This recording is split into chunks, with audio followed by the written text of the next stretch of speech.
How to fix AMD drivers not installing on Windows 11.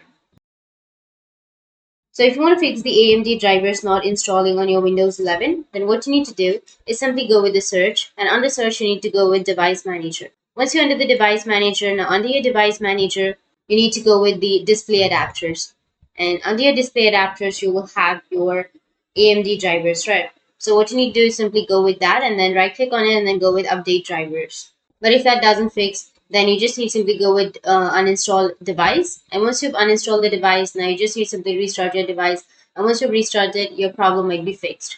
You just need to simply make sure to again install the AMD drivers. Once you've uninstalled and then again installed, your problem might be fixed. But if that doesn't fix, then go with the next solution, which is you just need to simply go with the link which is on the description.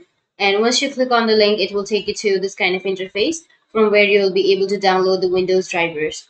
So you can simply go with download Windows drivers and you'll be able to download it. You can simply search for the AMD product that you would like to download. Once you've downloaded, your problem will be fixed.